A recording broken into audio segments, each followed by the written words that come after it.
नमस्कार, the UNN में आपका स्वागत है। मेरा नाम है विपिन बेबा। उत्तर प्रदेश में पहली बार किसी भी उपचुनाव में प्रत्याशी उतारने के साथ ही निकाय चुनाव भी लड़ने की तैयारी में लगी बहुजन समाज पार्टी की योजना दीर्घकालीन है। बहुजन समाज पार्टी 2024 के लोकसभा चुनाव की तैयारी में लग गई है। पार्टी निकाय चुनाव में उतरकर अपना बूथ मैनेजमेंट मजबूत करने के प्रयास में है। बसपा की मुखिया मायावती ने प्रदेश को 6 सेक्टरों में बांटकर 12 नेताओं को इन सेक्टरों के विस्तार की जिम्मेदारी सौंप दी है। बहुजन समाज पार्टी का प्रयास 2024 के लोकसभा चुनाव की घोषणा से पहले अपना जनाधार बढ़ाने के साथ हर बूथ को मजबूत करने का है। इसी कारण राज्य कोऑर्डिनेटर के 3 पद और बढ़ाए गए। उत्तर प्रदेश के विधानसभा चुनाव 2022 में 403 प्रत्याशी उतारने के बाद भी सिर्फ 1 पर जीत मिलने के बाद बसपा को नए सिरे से खड़ा करने की कोशिश में जुटी पार्टी प्रमुख मायावती ने फिर संगठन की संरचना में बदलाव किया है। पार्टी में करीब 2 महीने पहले जिस व्यवस्था को खत्म कर दिया गया था उसको फिर से प्रारंभ किया गया है। वर्ष 2024 के लोकसभा चुनाव में बसपा के सामने भाजपा के साथ ही सपा की भी चुनौती होगी।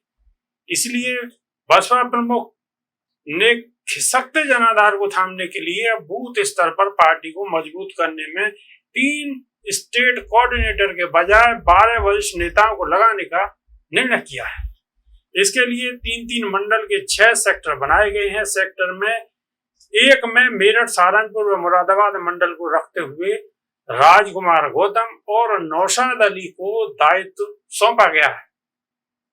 इसी तरह सेक्टर 2 के अलीगढ़, आगरा, बरेली मंडल में मुनकाद अली व सूरज सिंह जाटव, 3 में कानपुर, झांसी व चित्रकूट मंडल को रखते हुए doctor Vijay Pratap, BJP BP Ambedkar, 4 के गोरखपुर, बस्ती और देवी पाटन मंडल में दिनेश चंद्रा व सुधीर भारती, 5 में अयोध्या, आजमगढ़ और वाराणसी को रखते हुए शमसुद्दीन राइन व मदन राम वाल्मीकि तथा सेक्टर 6 में लखनऊ, प्रयागराज व मिर्जापुर मंडल को रखते हुए घनश्याम चंद खरवार और अखिलेश अम्बेडकर को जिम्मेदारी सौंपी है। मंडल से लेकर जिले, विधानसभा और बूथ स्तर तक की व्यवस्था को यथावत रखा गया है। बसपा की राष्ट्रीय अध्यक्ष मायावती ने 3 स्टेट कोऑर्डिनेटर के पद खत्म कर बसपा प्रमुख ने प्रदेश को अब 6 सेक्टरों में बांटा है।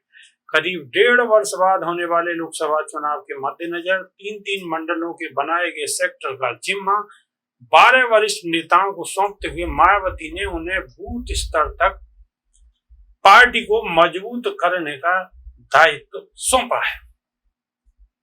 उत्तर प्रदेश में वर्ष 2012 में सत्ता गंवाने और वर्ष 2014 के लोकसभा चुनाव में भी शून्य पर सिमटने के बाद से बसपा प्रमुख ने कई बार संगठन में फेरबदल किए, लेकिन 1 दशक के दौरान हुए चुनावों में बसपा का प्रदर्शन उम्मीद के मुताबिक नहीं रहा। इसके बाद अप्रत्याशित तौर पर सपा रालोद से हाथ मिलाने पर वर्ष 2019 में पार्टी के 10 सांसद जरूर जीते, लेकिन चुनाव बाद ही सपा का साथ छोड़ने पर भी पार्टी के दिन नहीं बहुरे। विधानसभा चुनाव में तो पार्टी सिर्फ 1 विधायक तक ही सिमट कर रह गई। ऐसे में लोकसभा चुनाव में फिर कहीं 2014 वाली स्थिति न रह जाए, इसके लिए मायावती ने अप्रैल में संगठन में बदलाव किया। इसके बाद लोकसभा उपचुनाव में आजमगढ़ सीट से बड़ी उम्मीद थी, लेकिन हार गई। अभी के लिए सिर्फ इतना ही। नमस्कार।